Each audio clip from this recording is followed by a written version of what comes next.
pamahalaan sa bansa natin. Thank you, ma'am, for your solidarity. And I know she will be joining one of our compatriots na pinatawag sa Senado. At mukhang tinaniman ng mga incheck ang bahay sa Northern Luzon. Attorney Harry Roque cannot be present today kasi may mga incheck na nalapuli doon sa bahay niya. He's now attending a Senate hearing. No? Pero dito tayo. Mga kababayan, para po mabubuhay pong dugo ng ating mga bayani na dumadaloy sa atin, na ayaw natin magpasakop sa dayuhang mananakop, na nag-uudyok ng digmaan at pagkakamatak-patak ng ating bansa, ipanawagan natin. Daniel, itong panawagan, digmaan ni Marcos at mga kano, tutulan, labanan. Sige, tuloy-tuloy ha.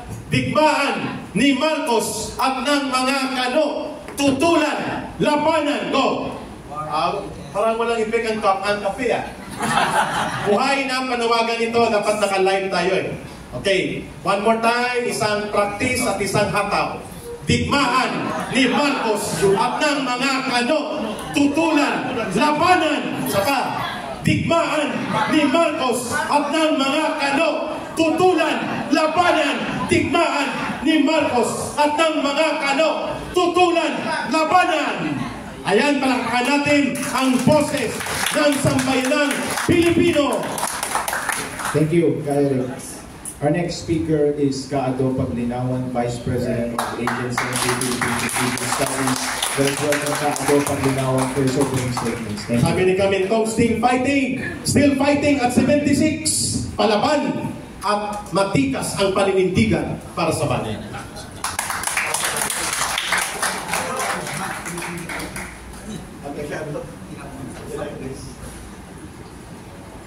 Magandang umaga po sa inyong lahat. Good morning, Kado!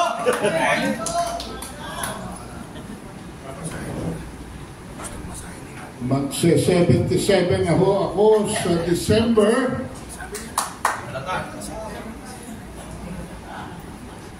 Pero hindi tayo katulad ng ating leader ng bayan na hanggang ngayon ay hindi pa po naglulunsad ng kanyang administrasyon. Failure to launch.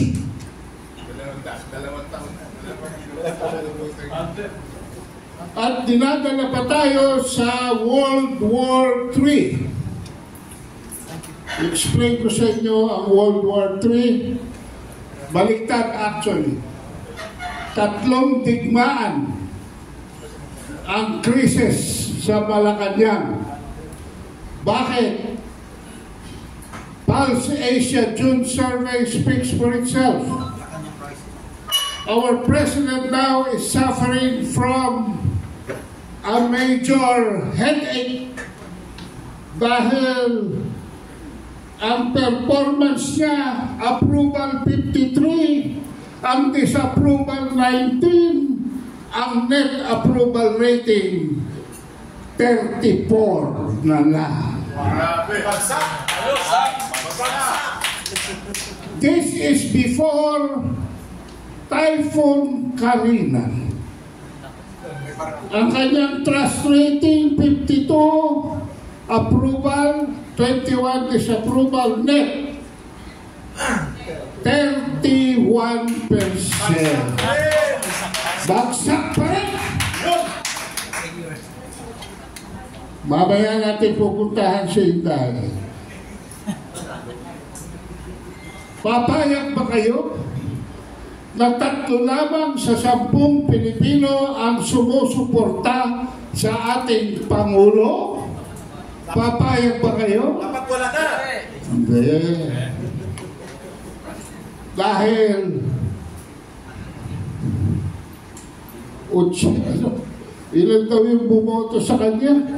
31 million. 31 million. Eh, bakit ngayon mukhang 5 billion? Hindi, 3 lang. Ha? 3 na lang daw eh. 3 na lang.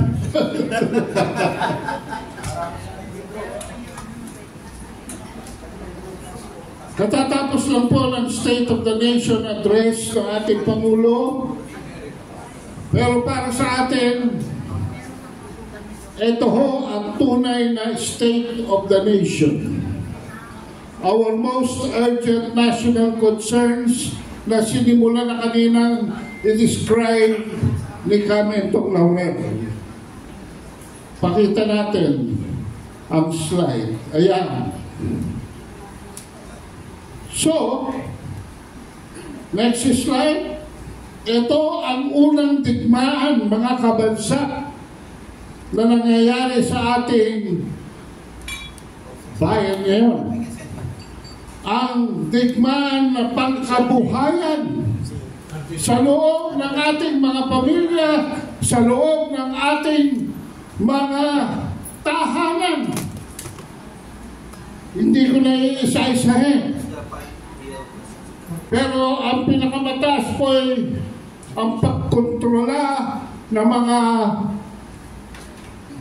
presyo ng bilihin pang-araw-araw. Ang pangalawang digmaan ay ang kaayusan sa ating lipunan. Next slide, please. Social order. Ayan. Fighting graft and corruption ang pinakamataas. At ito'y nakakapangamba dahil mukhang ang bloodstains ng corruption ay nakakaabot sa J.P. Laurel. Ano ba ang nandun sa J.P. Laurel na dating tinatawag na Abilis? Kung hindi ang palasyo ng Malacanang. Dahil kasabihan ng mga Turko, pagka pinapasok mo ang payaso sa palasyo, ang payaso ay hindi nagiging hari, ang palasyo ay nagiging isang sirkus. Yan. Kanina sinabi ni Kamentong na ang prioridad ng ating Pangulo ay nandito sa pangatlong digmaan, kung saan 5% lamang ng ating mga kababayan ang nagsisimpatya. At dito sa priority ng ating legislatura to amend the Constitution, 1%. Ang pangalawang digmaan ay laban ng ating mga komunidad at nasa loob ng ating mga barangay. Ang prioridad lamang ng ating Pangulo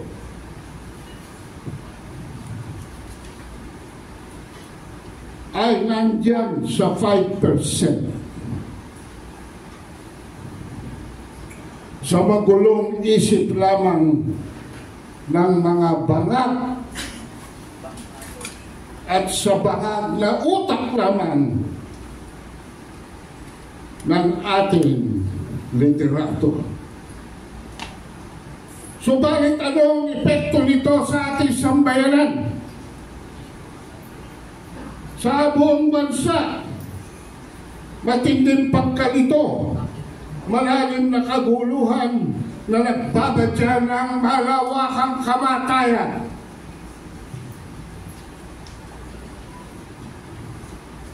Mga kaibigan, mga magulang at kapatid, gusto ba natin isubo ang ating bansa sa isang digmaan na hindi naman atin? Hindi!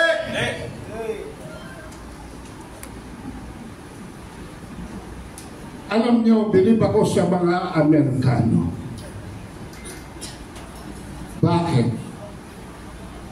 They are willing to die up to the last Filipino. They are willing to die up to the last Ukrainian. They are willing to die up to the last Palestinian. They are willing to die up to the last Filipino. Yan ba ang kaibigan? Marinig natin ang ating Pangulo sa katatapos lamang na SONA. Pero ito ay pinatikos na ni Ambassador Bubi Tiklaw sa column niya kaninang umaga. West Philippine Sea is a fiction and a dangerous one. Alam nyo, si Marcos, hindi pangulo nung magsalita siya sa harap ng Kongreso. He was a cheerleader. Ra, ra, ra! Sis Bomba! Palakpakan naman ang mga buhaya! Ang sabi niya, we will not need, we will not waver.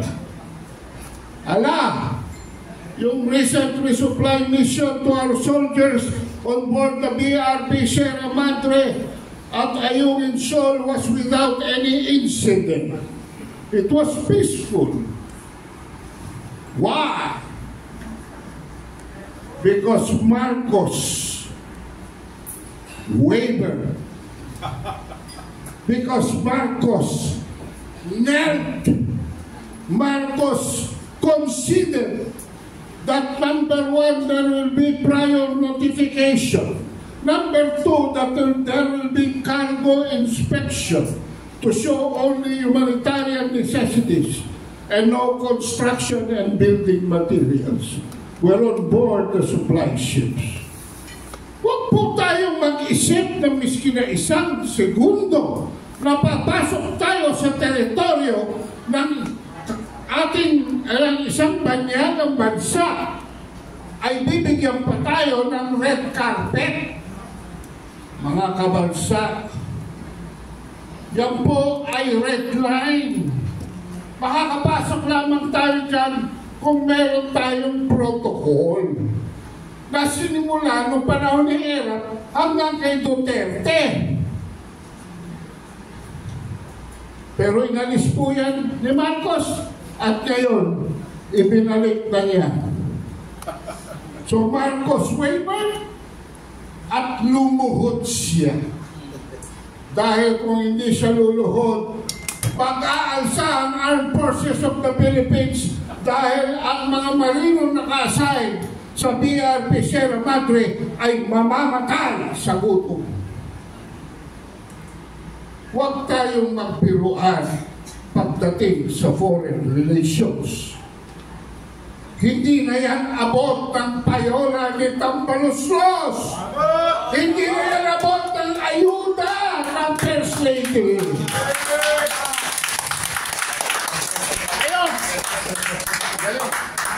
Persona was a fiction.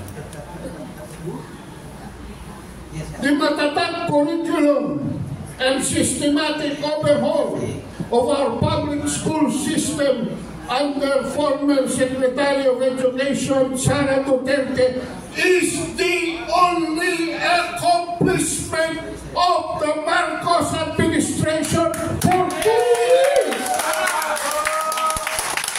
Mabuhay si Sara! Tama, tama! The President himself confirmed that. Because the Vice President's historic landmark for the longest portion of his zona. I-review niya yung zona.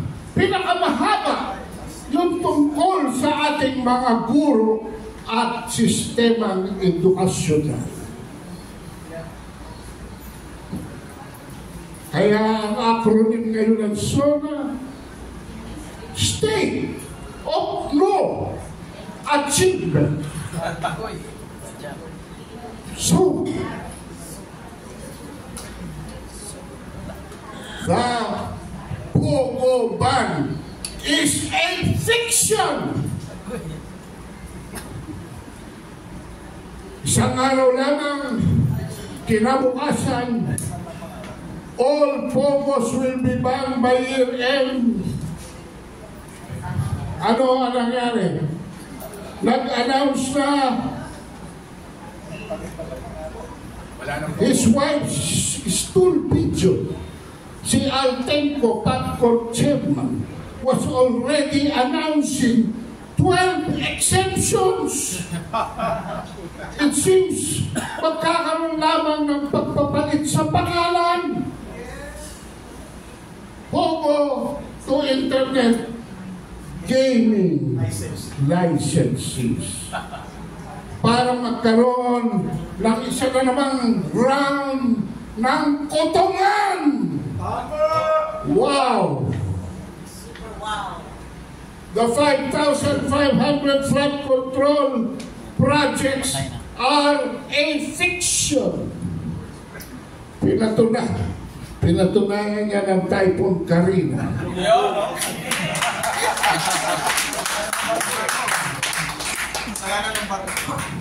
Pero may nagtago. The chairman of NDRRMC is not Bongbong Marcos. The chairman is the Secretary of Defense, si Tago Teodoro. He was a no-show. For the first time since the Duterte administration, the agency's response was 3 days later. Teodoro, if you will be reminded, was also the disaster child during the time of Gloria Macapagal Arroyo. History repeats itself. Noon Undoy, ngayon Karina. No wonder active military officers and personnel wants him to resign and remain a fiction. Karina also demolished EDCA, the sites for humanitarian assistance and disaster response, as being not only fiction but American hot air. The Office of the Vice President and the Chinese Embassy through the Phil-Chinoy community were first responders.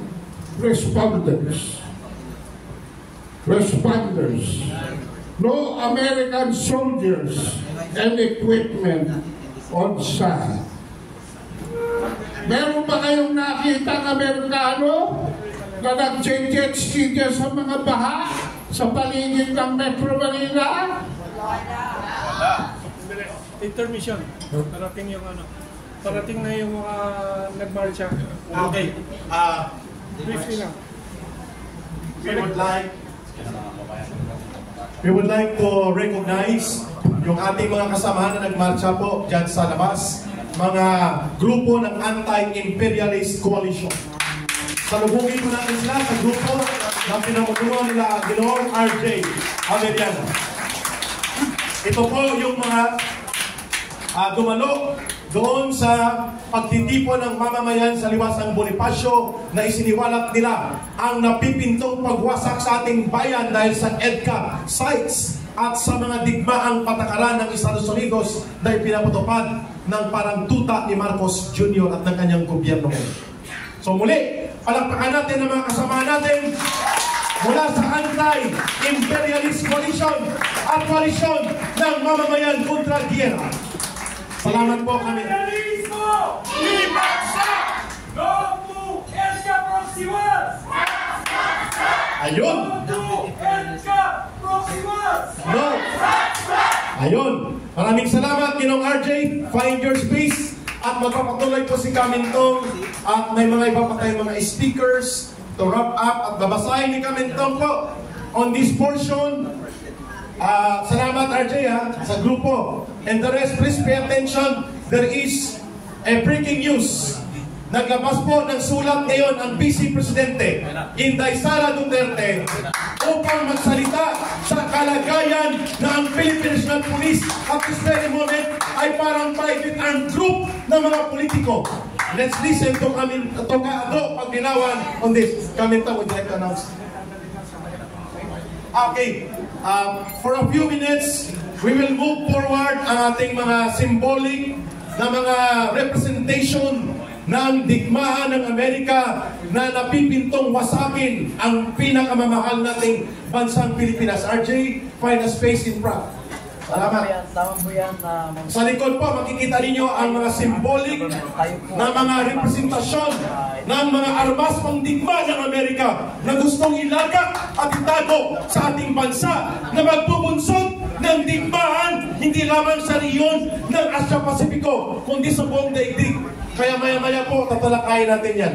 O again, attention please. Dito po, with Kaado Paglinawan, pakinggan niyo po ang statement ng Vice Presidente ng bansa na pilit sinisigil ng isang police general na hindi naman inalan ng bayan ay hindi niya nirespeto ang pangalawang Pangulo ng bansa. Ito si General Marbel. Makinig ka sa statement from Kaado Paglinawan.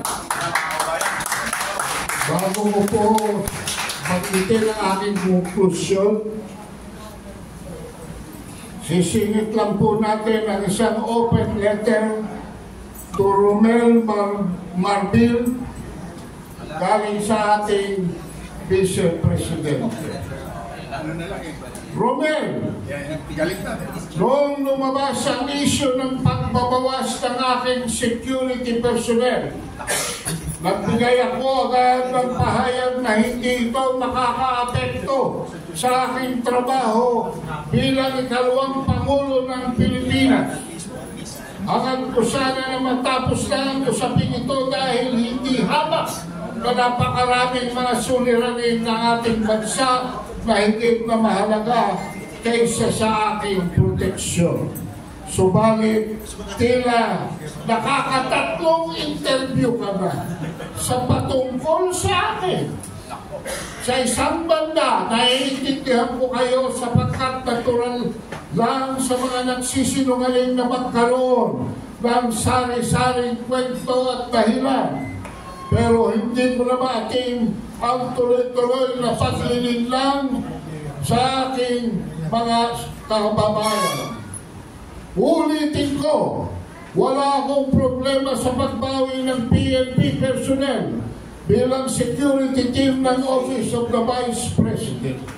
Kaya kaya kong magtrabaho ng walang security.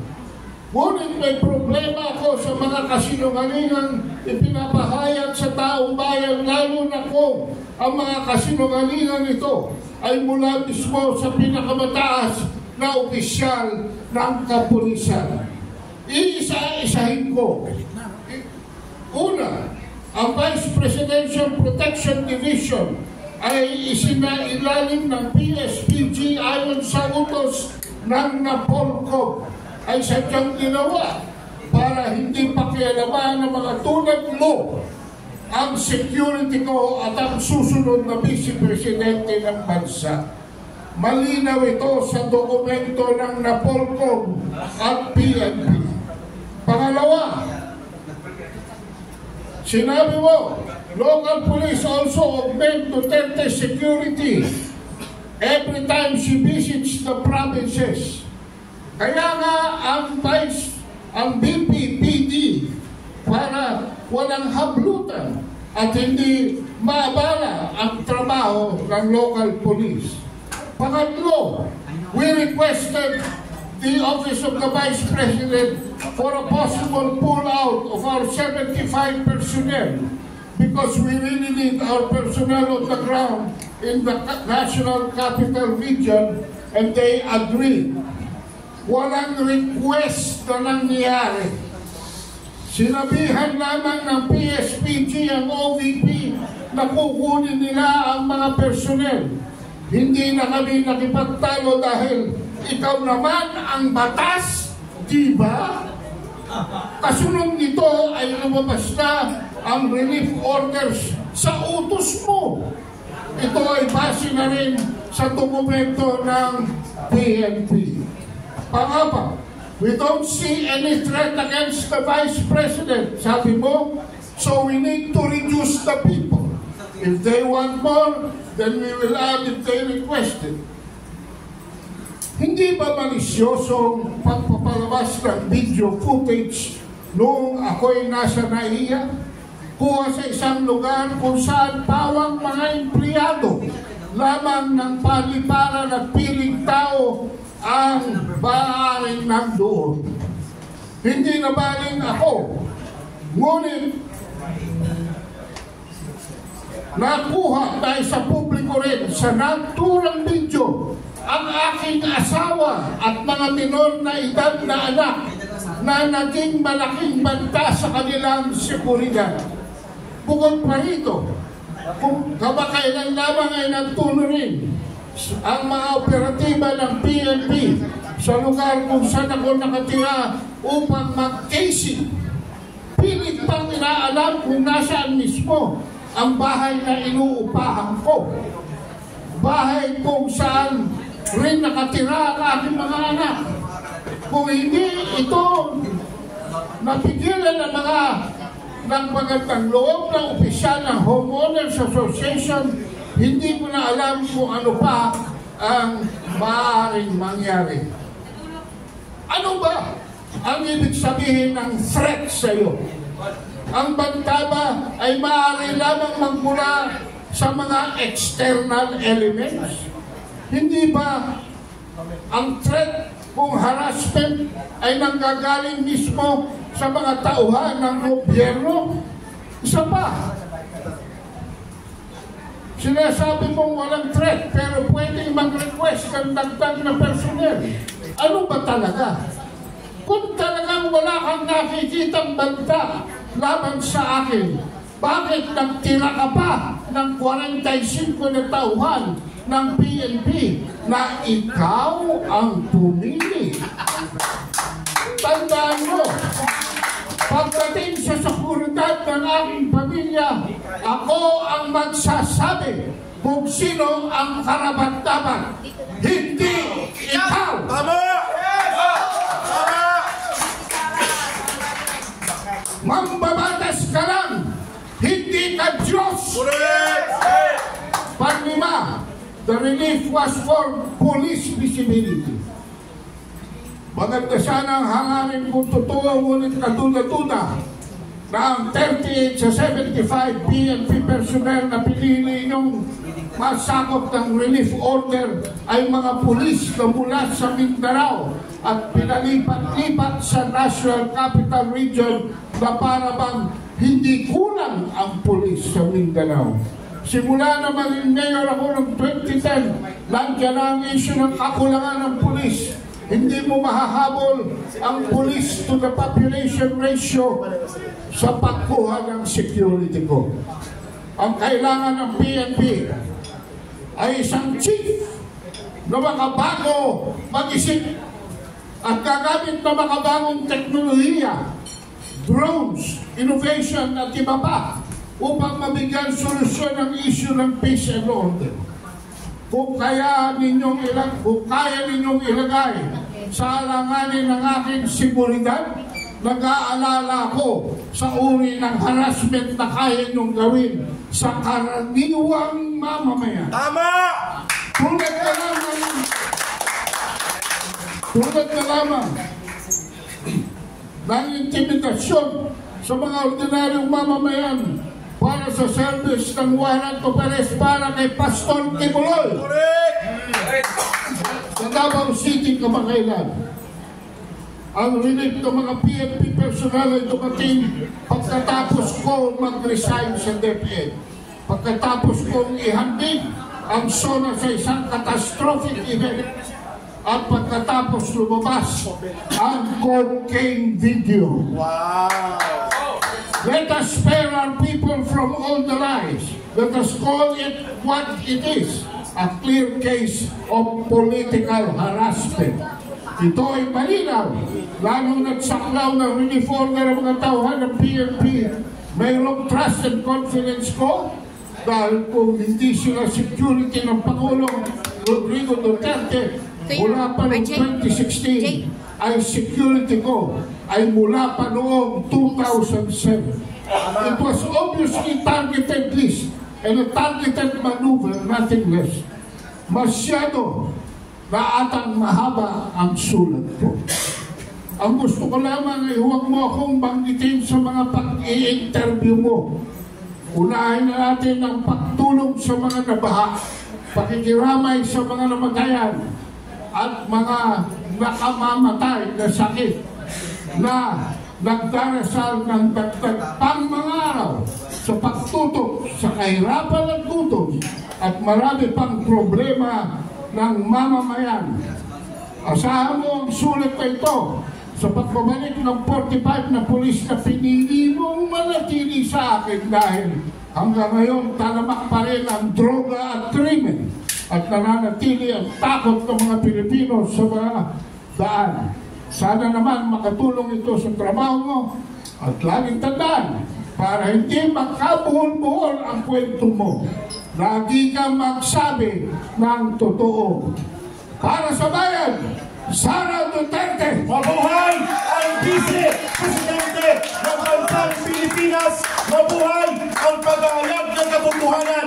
Now, Mr. Marbel, General Marbel, pag may mangyaring masama sa Vice Presidente ng bansa, sa kanyang pamilya, their blood will be on your hands sapagkat ikaw ang nagbaniobra sa utos ng politiko at lahat ng ito ay hindi mangyayari kung hindi ka rin inutusan ni Mr. Marcos Jr. na ipatupad ang isang kabaliwan na desisyon na tanggalan ng mga security personnel ang pangalawang Pangulo ng bansa. Sisingilin ka ng taong bayan. Tsak na darating yun, Ginoong Marbel. For the conclusion of Kato Paglinawan, at meron pa tayong ibang speaker, bibigay natin sa kanya ang final last 3 minutes of his conclusion sa napakagandang talakayan na inaisingit pa pati ang open letter ng ating pangalawang Pangulo. Go ahead, Kat. Ayan. Nakita nyo? Hindi naman mahirap pumili. Di po ba? So, didiretsuhin ko na sa pagdalo ni Secretary of State Blinken at sa pagdalo ni Defense Secretary Austin ng Amerika darating po bukas sa atas ni Biden. Mukhang merong pinahihiwatig dito. Biden, Blinken, Austin. Hindi na ito BBN. Biden, Austin, Biden, Blinken, Austin. BBA na. Ano kaya ang signals doon? Anyway, Joshua, please, lagay po natin. Sa Estados Unidos, dala ni Blinken at ni Austin, $500 million a year for 5 years. Yan ba pipiliin nyo o yung nasa kanan? Continuation of projects in the pipeline and 23 billion pledge by Xi Jinping to Marcos as economic assistance. Ano ang gusto nyo? Kalahating billion?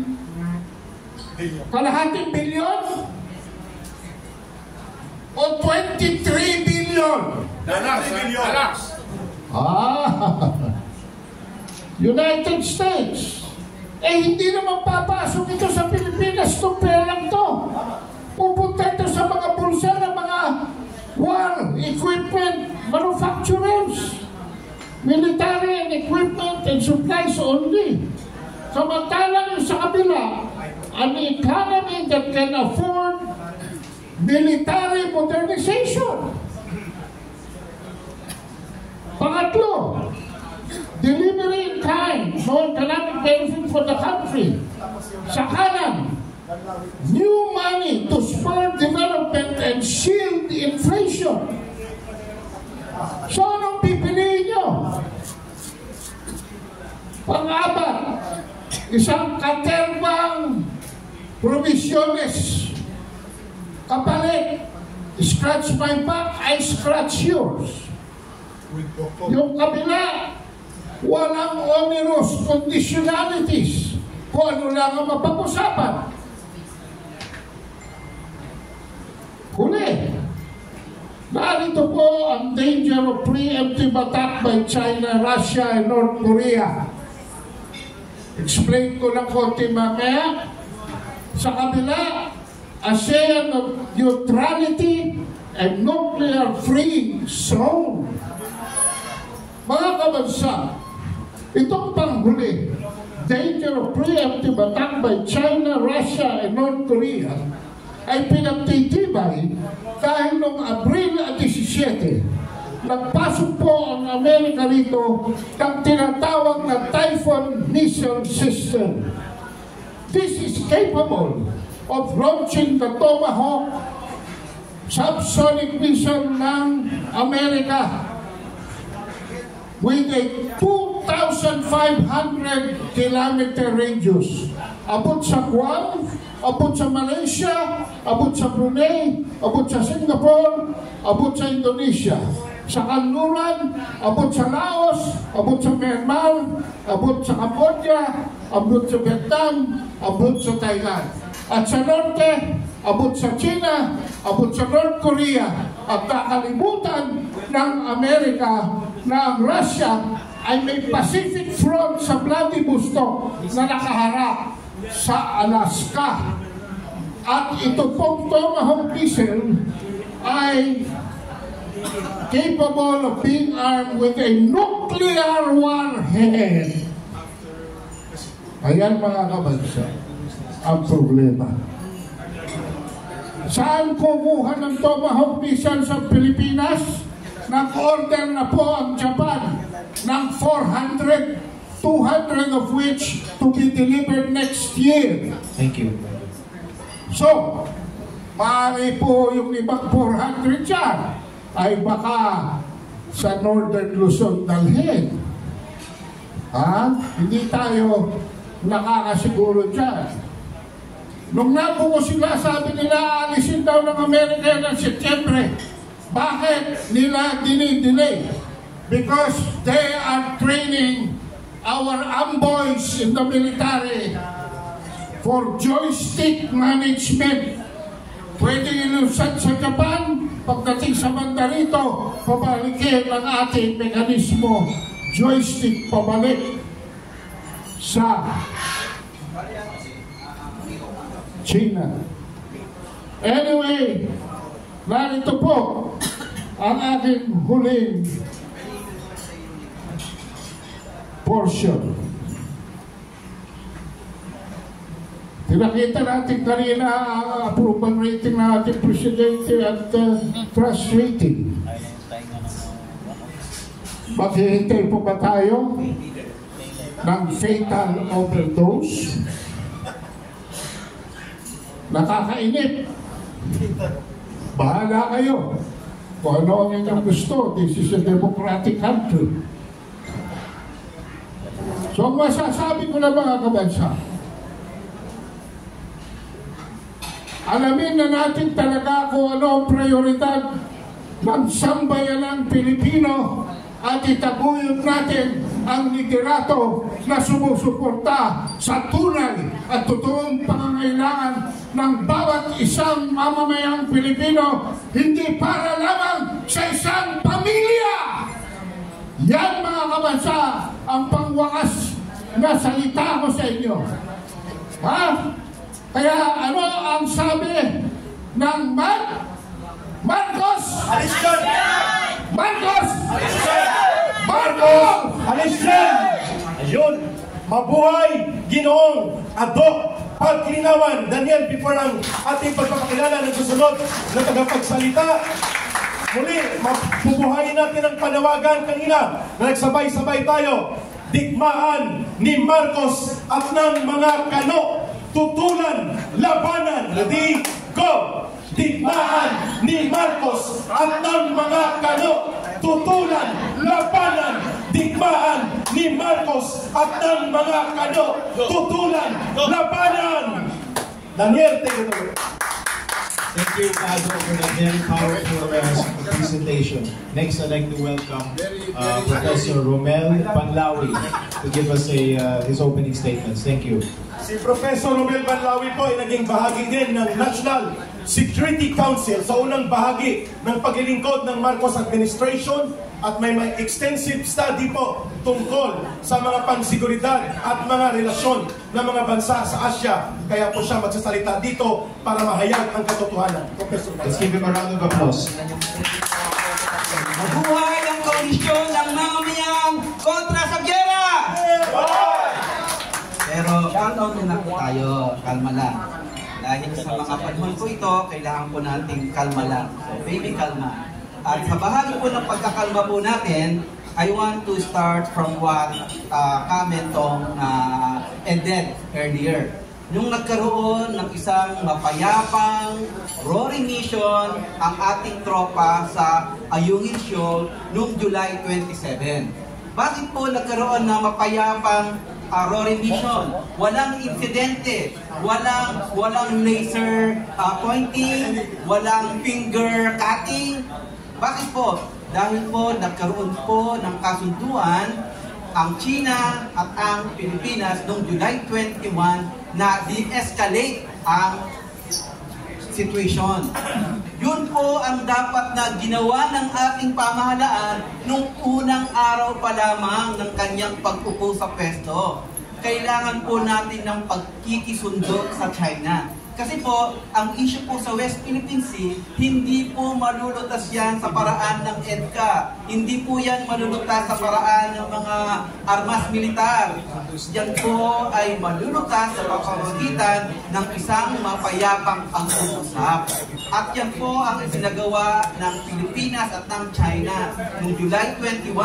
Bahagi po ng resulta ng isang tinatawag na direct consultation through the bilateral consultative mechanism in the South China Sea. Kung ginawa po sana yun noong araw pa lamang ng pag-upo ni BBM, hindi po nasayang yung 3 taon po natin. Wala pong naputulan ng deliri ng ating mga sundalo. Yun po ang dapat po natin gawin. So, number 1, we really need direct consultation and negotiations to peacefully settle our territorial disputes and maritime jurisdictional conflicts in the West Philippine Sea. Ngayon, binanggit ko po dalawang pong problema yan. Sorry po, professor po ako, kaya kailangan ko mag-explain ng konti. Dalawa po ang issue sa West Philippine Sea. Territorial disputes, sino ang nagmamay-ari ng mga land features, at maritime jurisdictional conflict, sino ang may karapatan sa mga dagat.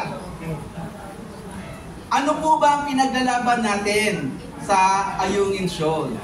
Ang sabi ng ating pamahalaan, sovereign rights. Okay? Kung sovereign rights lang, hindi po natin pwedeng angkinin yan. Dahil ang pwede lang po nating angkinin ay yung 12 nautical miles territorial sea.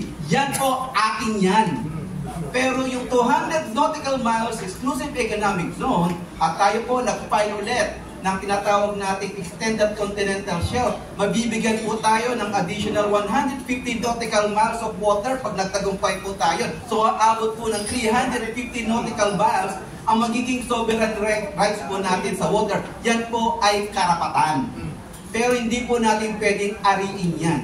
Pero meron tayong exclusive rights. Ngayon, ang problema, ang dagat na po yan ay inaangkin din po ng iba.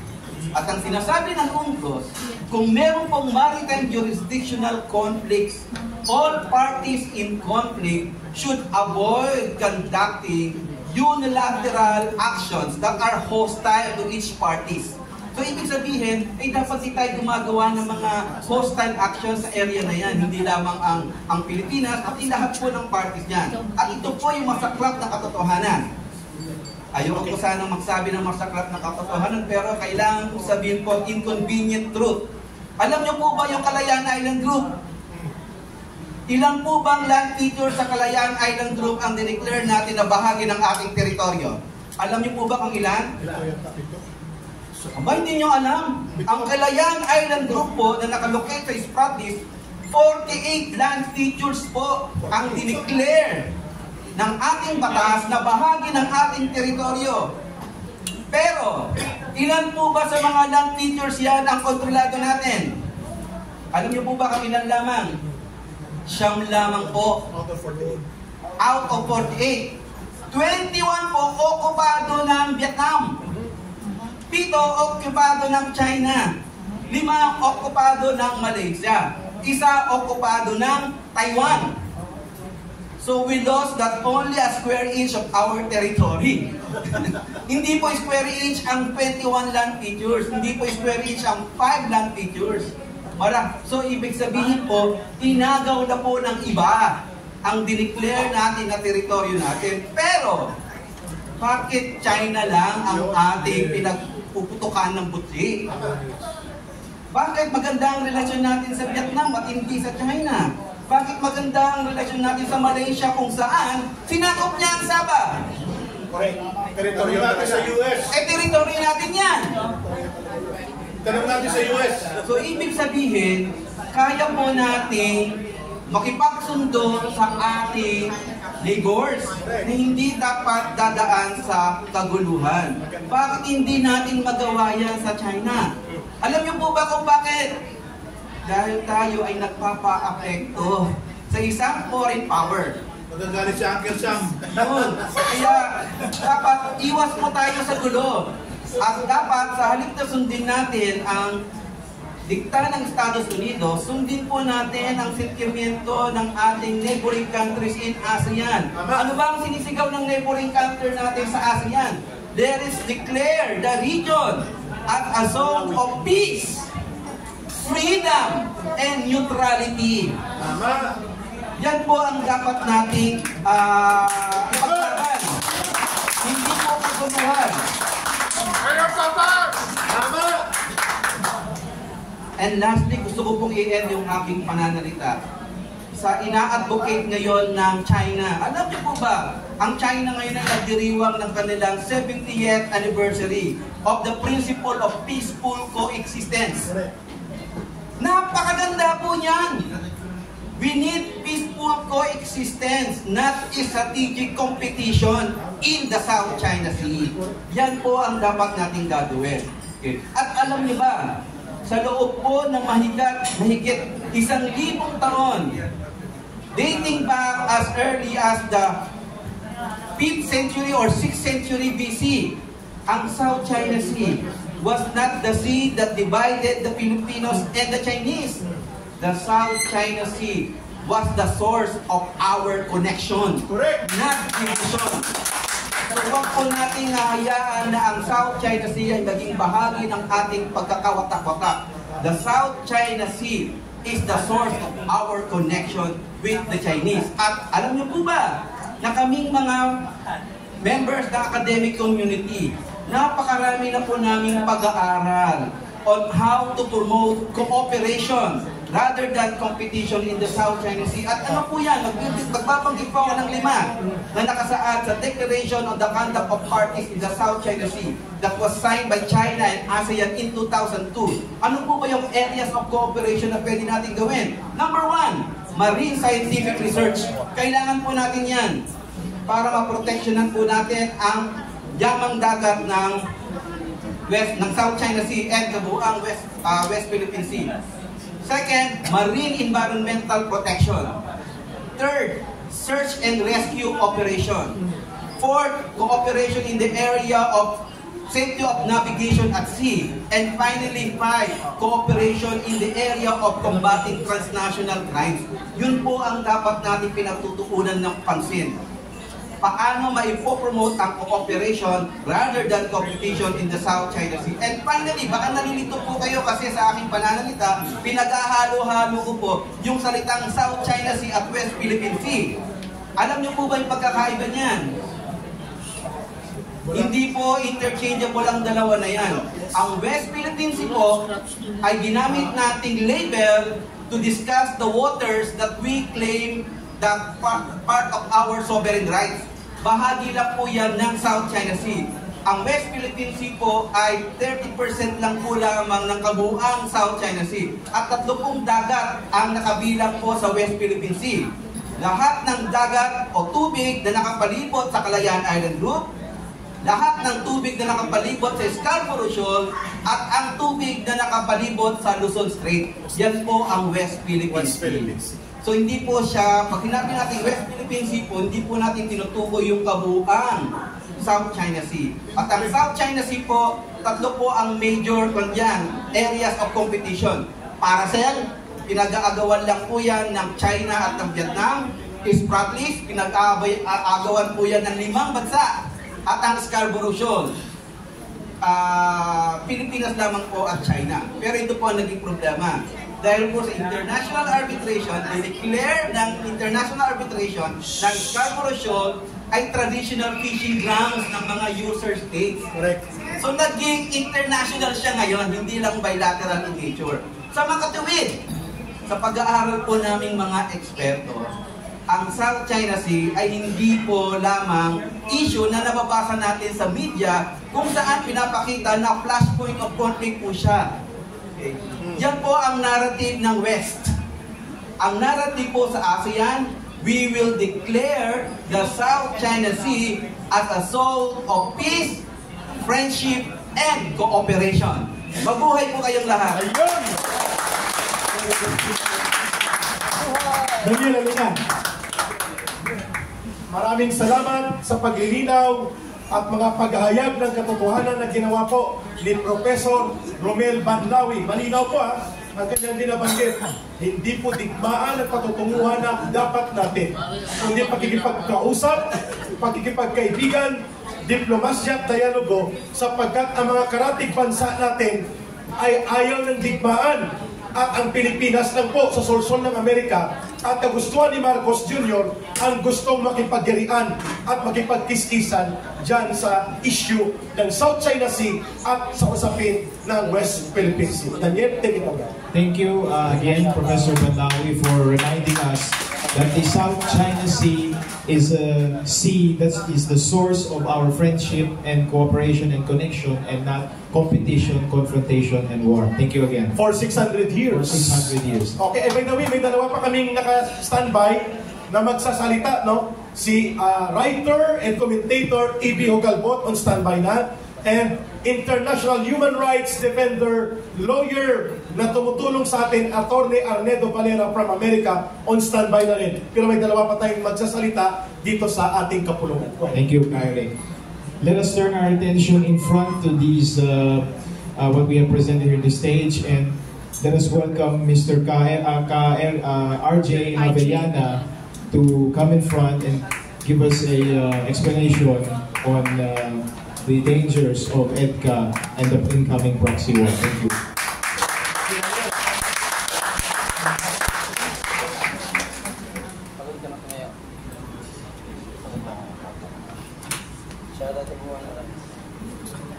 Isang mapayapang pagbati po sa inyong lahat mula sa anti-imperialist movement, at siyempre isang pagpupugay po dito sa Kongreso laban sa digmaan. Hindi po biro ang ating sitwasyon ngayon. Hindi na pinag-uusapan kung kaninong kampo tayo pumapanig. Kung tayo ay pro-Marcos, anti-Marcos, pro-Duterte, kung ikaw ay isang liberal, kung ikaw ay isang komunista, kapag sumabog po ang digmaang nuklear, walang panalo, lahat tayo talo. Pero ang katotohanan, dahil sa imperialistang Estados Unidos na itinutulak ang tinatawag na proxy war na ito, isang bangag na pangulo lamang ang papasok sa isang kasunduan na dadalhin ang milyong-milyong Pilipino sa kanilang mga kabaong dahil sa EDCA sites na ito. Tiyak na kamatayan ang aabutin nating lahat kapag hindi tayo kumilos at hindi natin tinanggal ang mga EDCA sites na ipinilit sa ating mga Pilipino na hindi man lang tayo kinonsulta ng gobyerno ito. Bukas, mga kasama, lilipad patungong Pilipinas ang isa sa mga numero 1 ahente ng Central Intelligence Agency sa pangunguna po ng dalawang muka,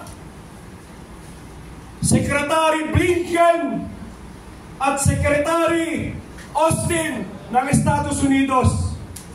Pupunta sila dyan sa Taguig, Shangri-La Hotel, para muling traidorin ng mga Pilipino kasama ang kanilang puppet na pipirma ng isang 2+2 agreement. Ito po yung bagong military intelligence agreement na pipirmahan bukas na walang kaalam-alam ang mga Pilipino. Napapasok na naman ang gobyerno ng Pilipinas at dahil dito sa 2+2 na ito,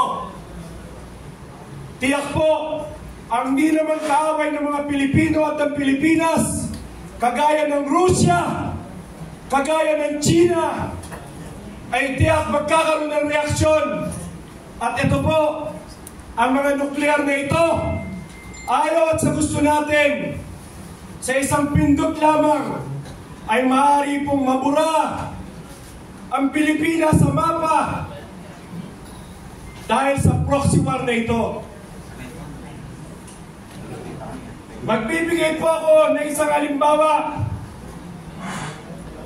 sa pinakamataas na lugar ng Pilipinas sa Cagayan.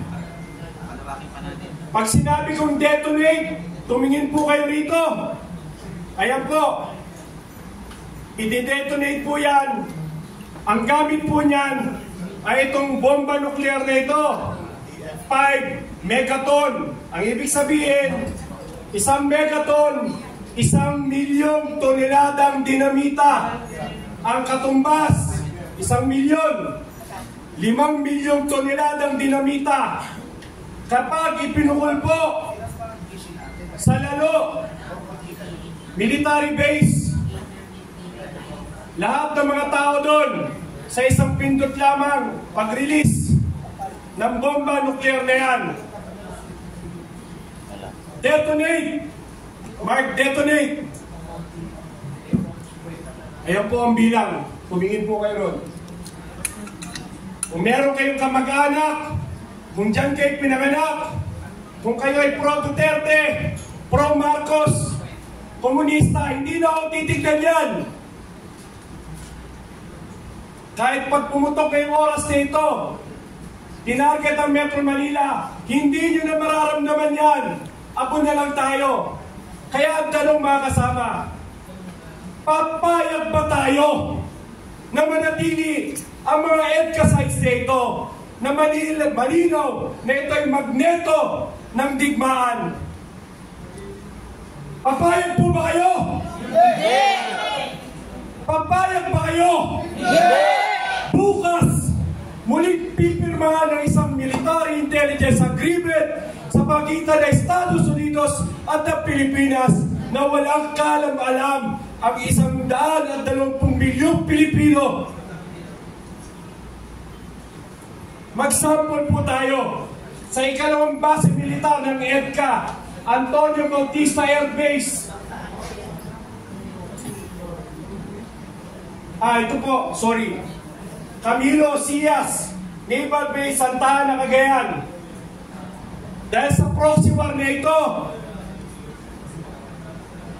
tingnan niyo po ang bilang na maaaring mamatay. Detonate. Kaya po. Ito po ay makikita nyo sa nuke map. Ano po? Isang nuclear scientist ang nag-design yan. Sinasabi niya ito ang estimate deaths at estimate casualties. Kapag pumuntok po ang isang bomba nuclear na yan na 5 megaton, 1 taon po na walang araw, 1 taon po ng hangin ay madumi, kahit merong mabuhay, walang ospital, walang kalsada, walang tubig, walang pagkain. At kapag yan ay nagtuloy-tuloy, sasagot din po ang mga kalaban ng China at kalaban ng Russia Yan po ay hindi na mapipigilan.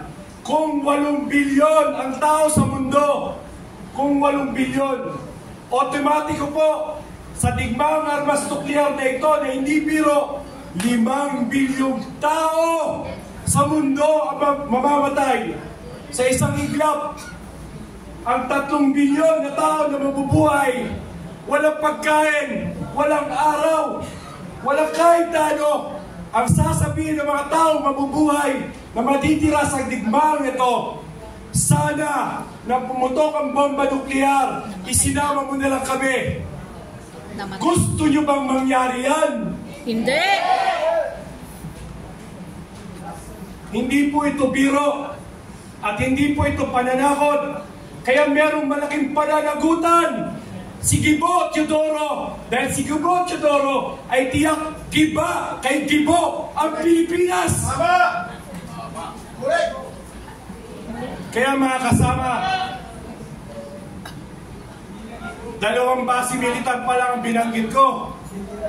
Meron pang 7 at meron pang 16. Ito naman yung 25 sites na binanggit ng kapatid ng presidente. 25 sites na target. Kung dito po, kapag tinotal ko na ito, sa siyang na base militar ng EDCA ng Estados Unidos, 2 milyon ang pinakamababang patay sa unang iglap.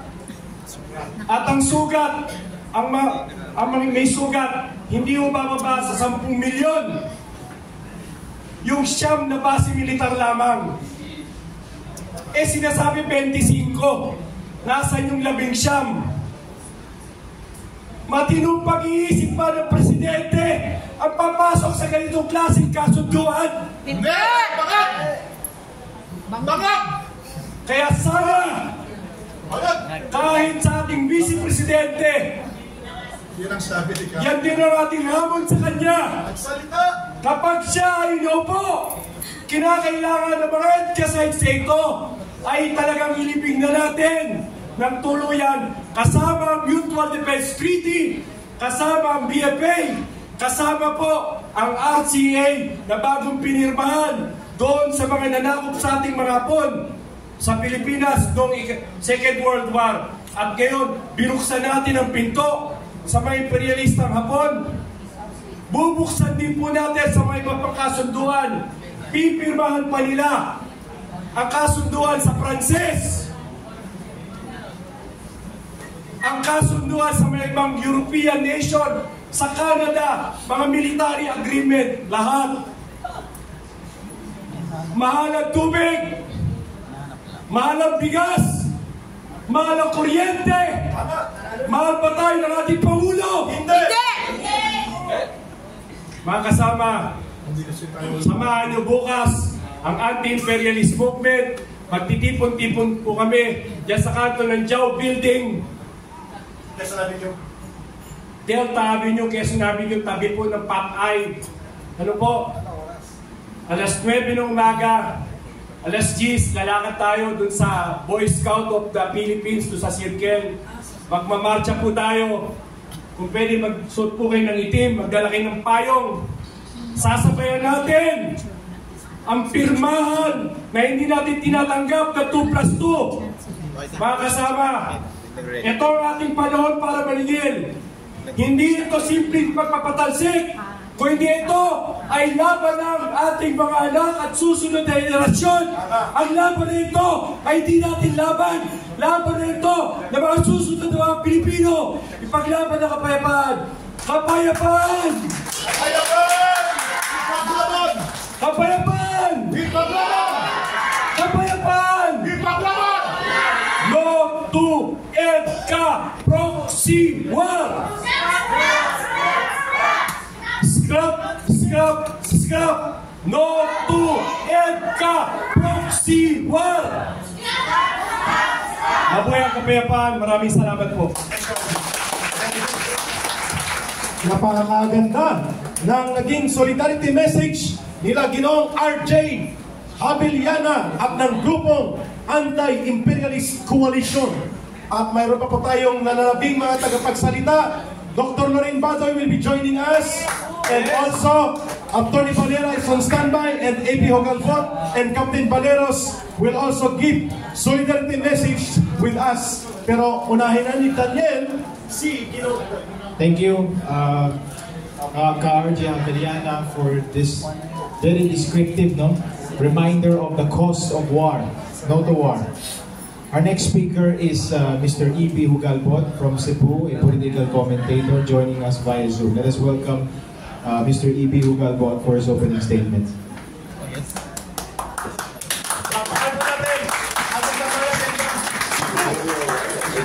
Good morning. Yeah, problematic internet connection. We can hear you.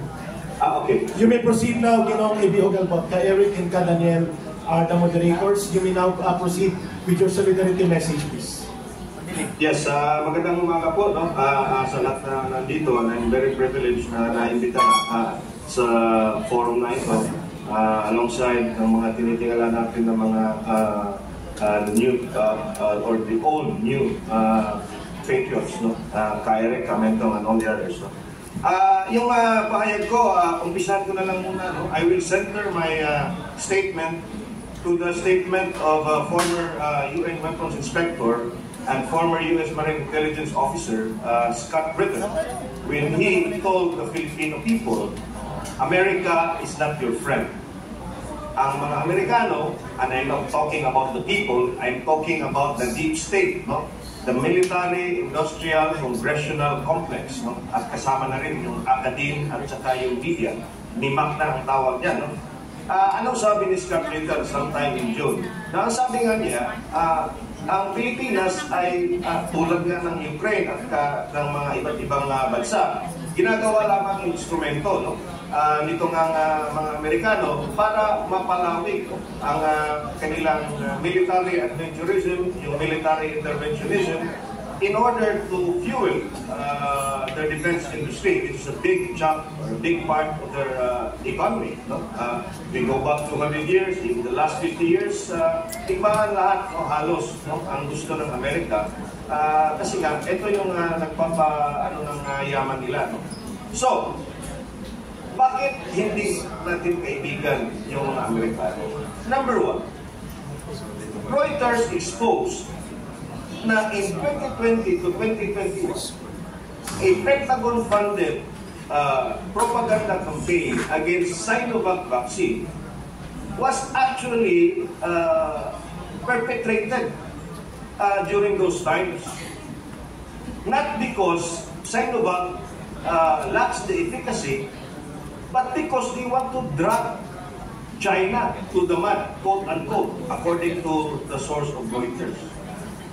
Ibig sabihin, kisihutan na kung ilang Pilipino, ilang libong Pilipino ang namatay, and I think a lot of Filipinos died because of vaccine hesitancy, dulot na nga nung information campaign or disinformation campaign na ginawa ng Pentagon. Ang problema, even our mainstream media just brushed it aside. Binanggit sa hearing on June 25 ng Senate Committee on Foreign Relations ni Senator Amy Marcos, pero walang mangyari.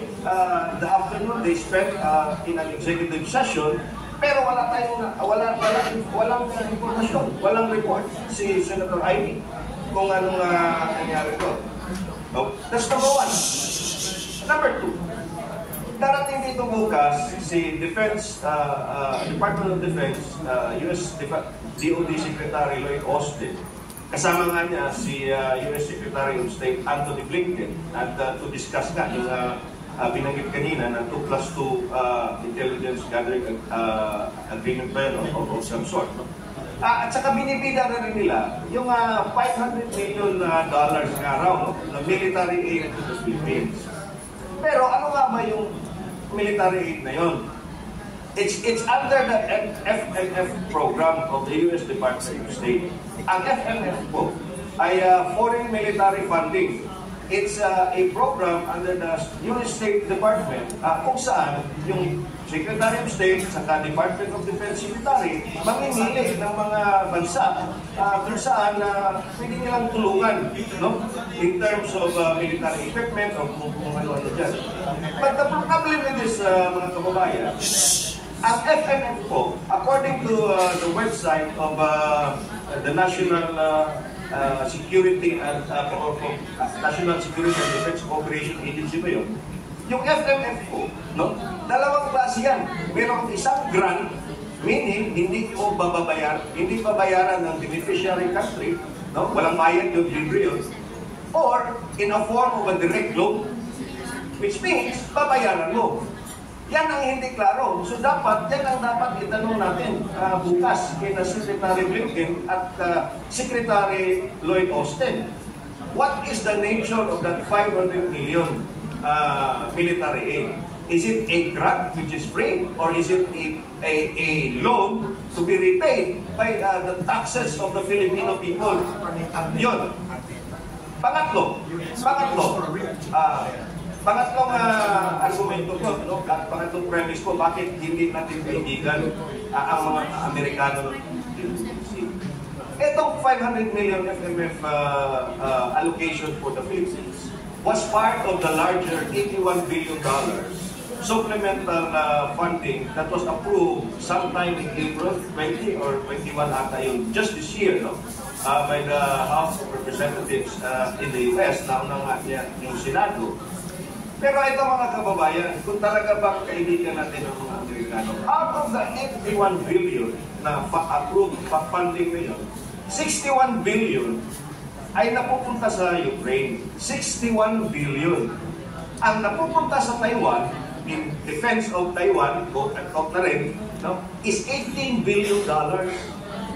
Ibig sabihin, 79, almost 80 billion of the 81 billion goes to just Taiwan and Ukraine. Ang sa atin katiting lang, 500 million. That's just 0.63%. Not even 1% of the entire 81 billion funding. Kaibigan ka ba?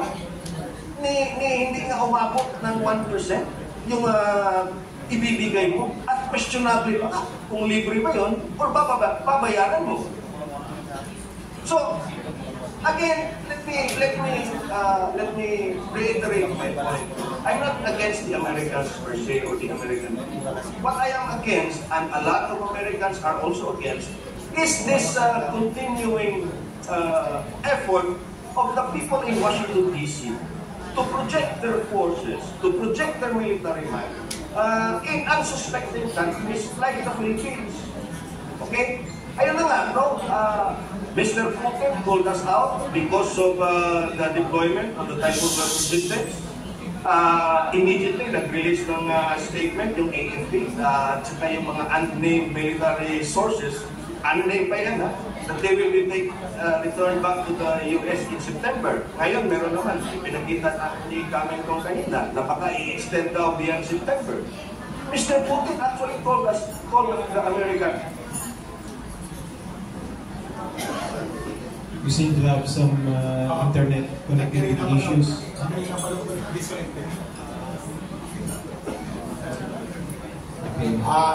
We will try to reconnect and establish another line of communication kay Ginoong Ebi Ogalbot. He is an independent writer and a political commentator. From Cebu. Nandiyan na? Wala pa. Kung alanganin pa po, we will try to get back to him. Kasi ito po ay mga anti-war crusaders. Isa sa grupo nila mga anti-war crusaders po sila. Daniel, let's try to have siguro muna si Attorney Valera and then kaming magpapahuli kami nila Ma'am Lorraine Badoy, ni Captain Valero sa Taco. Let's try to have another Zoom. Kung pwede po, bigyan natin ng atensyon ito sapagkat mahalaga po itong pinag-uusapan natin. Okay? Let's try, Daniel, si Attorney Valera, pakilala mo natin. Thank you, Eric. Let us try to resume our connection with Mr. Ogalbot later if he gets the connection back. Now let's have Attorney Arnedo Valera. He's an international human rights lawyer and the head of the U.S. Pinoys for Real Change. Let's welcome Attorney Valera for his opening remarks. Thank you. Magandang araw po sa inyong lahat. Sa ngalan po ng US Pinoys for Real Change in the Philippines sa Washington DC at hakbang ng Maisog USA sa New York, pinapapaabot po namin ang aming pakikiisa sa inyo, lalong-lalo na sa kilusan para sa tunay na kapayapaan sa Pilipinas. Ngayon, tayo po ay nasa isang sangandaan. Isang sandali sa ating kasaysayan na tayong lahat ay nangangailangan ng pagdinilay at mapagpasyang aksyon. 2 taon na po ang nakakalipas sa administrasyon ni Pangulong BBM. Tayo po ay nasa bingit ng digmaan laban sa China.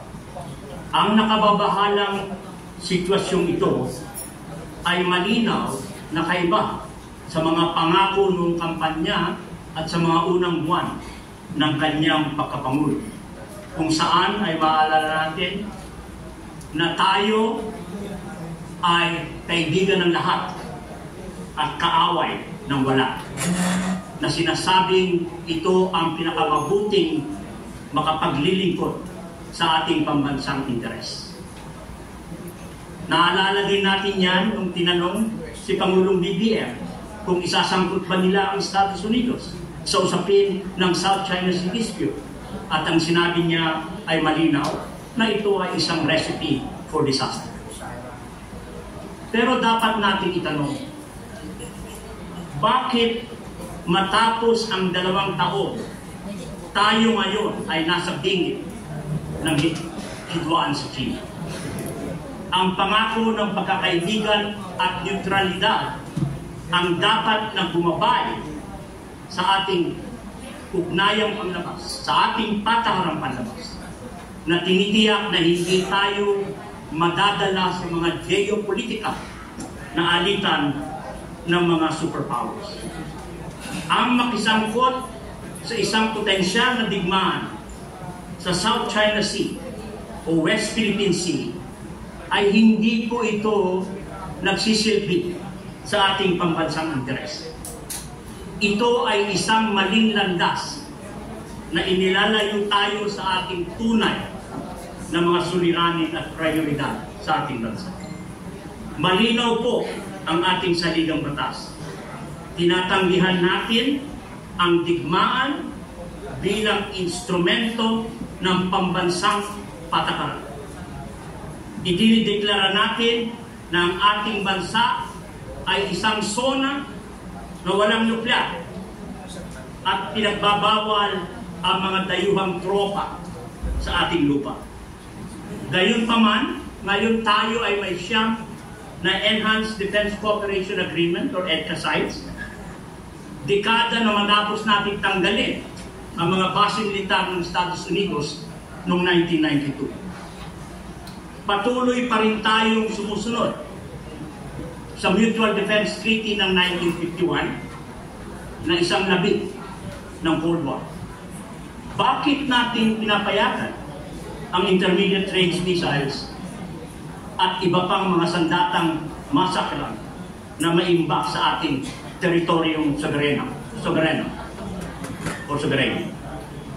Ang mga aksyong ito po ay hindi naghahanda sa atin para sa kapayapaan. Bagkos ito ay naghahanda sa atin para sa digmaan. Ang 2016 arbitral ruling ng issue ng South China Sea na humigit kumulang 378 pahina. Nabasa ko po yan bilang isang profesor ng International Security and Alliances. Ay binibigyan diin po sa katapusan ng desisyon na yan ang pagsusumikap sa negosasyon, diplomasya, dialogue, at summit talks upang malutas ang ating mga alitan sa mga claimants ng South China Sea, hindi lamang sa China. Dahil 6 po ang competing country claimants niya. Ang administrasyong ito ay dapat magtuon sa mga daan na ito, hindi sa pagpapataas ng tensyon. Nakita natin na mayroong pagbabago ng ihip ng hangin dahil meron tayong organisasyon na katulad na pinamumunuan ni Kamentong, ni Kado Paglinawan, ni Eric, na kung saan ay tinutulak natin na pag-usapan at gamitin ang dialogue na hindi naman ginagawa. Sinasabi nila, nag-uusap tayo sa China na wala pong formal na pag-uusap sa China. Wala pong confidence building measures na ginagawa ang ating pamahalaan. Of course, iniba po ang ating ugnayang panlabas na wala na po yung pulisiya na tayo ay kaibigan ng lahat at wala po tayong kaaway. Ang ating tunay na focus, tama po ang sinasabi ng mga previous speakers, ay dapat sa pangunahing pangangailangan ng sambayanang Pilipino, lalo na ang mga nasa laylayan. Seguridad sa pagkain, paglikha ng trabaho, katarungan, at pagkakataong pang-ekonomiya ang dapat na nasa unahan ng ating pambansang agenda. Ito ang mga pangako sa sambayanang Pilipino. Hindi natin inihalal ang administrasyong ito upang ihatid tayo sa isang digmaan na maaaring makawasak sa ating bansa tulad ng kasalukuyang labanan sa Ukraine. 8 dekada na po ang South China Sea dispute.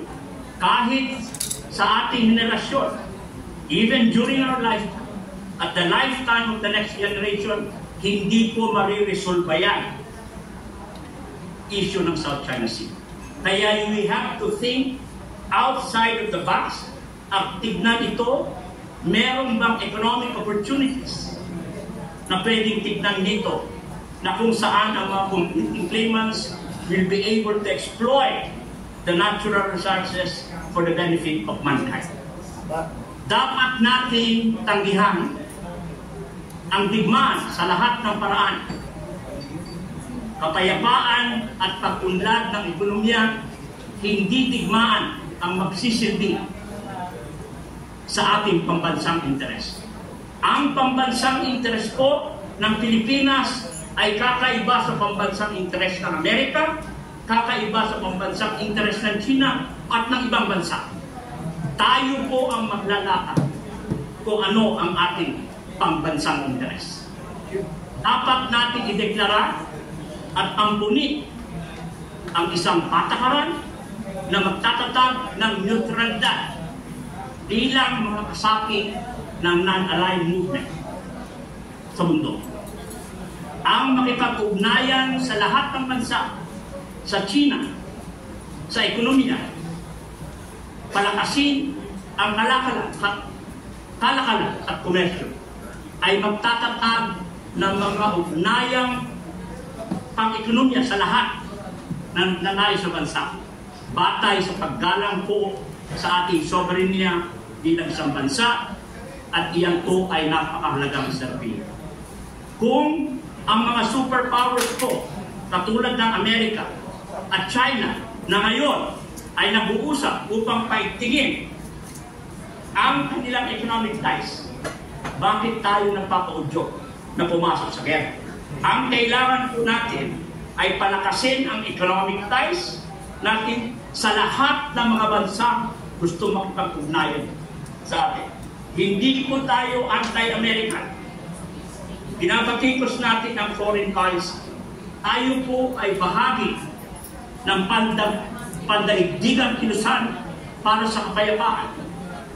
Peace movement. Bahagi po tayo niya. Pagyakap ng prinsipyo ng non-violence. Bahagi po tayo ng anti-war movement na napakalakas po dito sa Amerika. Babalikan po natin ang kasaysayan. 1991-1992, winakasan natin ang 1947 Military Bases Agreement between the Philippines and the United States. Bunga ng ilang pangunahing sabi. Tamo na dyan ang soberenya ng ating bansa. Ang nababagong geopolitical context. Ang mga isyong pang-ekonomiya at panglipunan. At of course, ang nasyonalismo ng ating bansa. Dineklara po ng Korte Suprema natin yan na yung rejection natin ng MBA, Military Bases Agreement na 1947 na ginawa ng Senado ay constitutional. Ang tanong po, bakit kailangan natin muling balikan ito sa isang creative forms na kung saan ay meron tayong CASITES at nandyan pa rin ang Mutual Defense Treaty. Malinaw po, kung gusto natin maging isang neutral na bansa, kung gusto nating mag-move forward at umunlad na usaping pang-ekonomiya, kailangan po natin tanggalin at lukasan ang CASITES at i-terminate ang 1951 Mutual Defense. Thank you. Kaya po sa inyong lahat, nakikisita po kami, taus-puso po kami mananawagan sa ating sambayanan. At sana po ay patuloy tayong kumilos ng pagpapayabong ng ating hanay upang itulak natin ang tunay na kapayapaan at tunay na pagbabagong pang-ekonomiya sa ating bansa. Maraming salamat po at pagpalain po tayo. Maraming salamat, Attorney Aldedo Valera, US Pinoys for Real Change.